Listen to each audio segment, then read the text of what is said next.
আসলে দেশে হচ্ছেটা কি?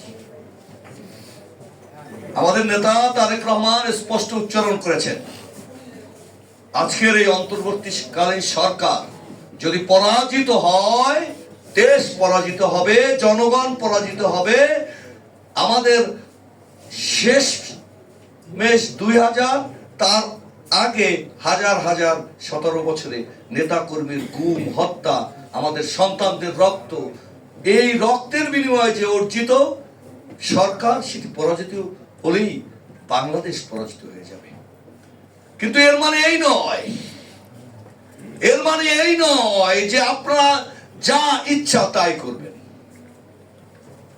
আজকে কারা উপদেষ্টা হচ্ছেন, কে নিয়োগ দিচ্ছেন, কে সার্চ কমিটির সদস্য, কারা কোথা থেকে এই নামগুলো উঠে আসে?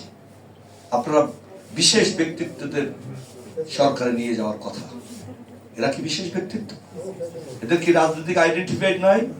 এরা কি বিগত সরকারের আমলে শেষের দুজন খুব ভালো অবস্থানে ছিলেন না?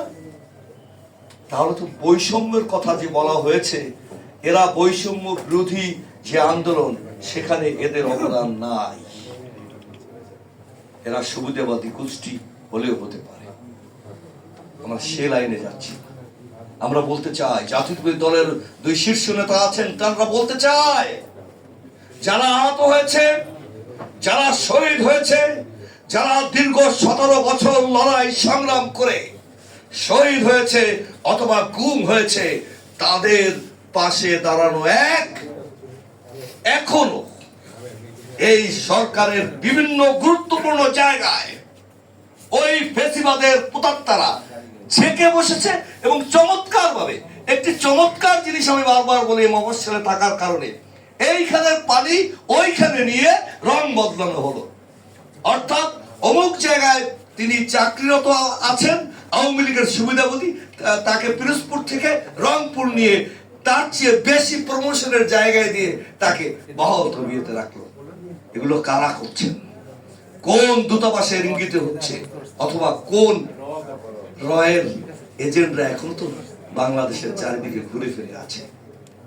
এই স্পষ্ট উচ্চারণ গতকাল বাংলাদেশের সেনাবাহিনী, দেশপ্রেমিক সেনাবাহিনী উচ্চারণ করেছে, 30টি জায়গায় তারা রেসিস্ট করেছে, যারা গার্মেন্ট শিল্পের ধ্বংস করে দিয়ে বাংলাদেশকে বিক্ষুব্ধ করে তোলা, অথবা বাংলাদেশকে ধ্বংস করে তোলা, অথবা বাংলাদেশকে অচল করে তোলার একটি চেষ্টা চালিয়েছে। ওদের কাছে আছে টাকা, সেই কালো টাকা চারিদিকে বিছিয়ে দিচ্ছে। কিন্তু আমরা যদি, এই সরকার যদি এই কালো টাকার উৎসমুখ বন্ধ না করতে পারে, এই সরকারকে সুস্থ থাকতে দিবে না। আর জনগণের আকাঙ্ক্ষা সেই নির্বাচন, সেই নির্বাচনের রোড ম্যাপ কখনো ঘোষণা হবে না। এই কারণে জাতীয়তাবাদী দলের পক্ষ থেকে বারবার আমরা উচ্চারণ করতে চাই, একই কথা বারবার উচ্চারণ করতে চাই, এই সরকারের কাজ মাত্র 2 থেকে 3টি। 1, দ্রব্যমূল্য নিয়ন্ত্রণ করা। 2, আওয়ামী লীগের প্রতাত্তারা যে যেখানে আছে তাদের বের করে দেওয়া অথবা তাদের শাস্তির আয়তায় নিয়ে আসা। 3, নির্বাচন কমিশন পুনর্গঠন করে অচিরেই নির্বাচনের তারিখ নির্ধারণ করা, রোডম্যাপ দেওয়া। এর বাইরে খুব বেশি নড়াচড়া করলে জনগণ আবার রাজপথে নেমে যাবে, তা অনেকেই ঠেকাতে পারবে না। ধন্যবাদ সকলকে।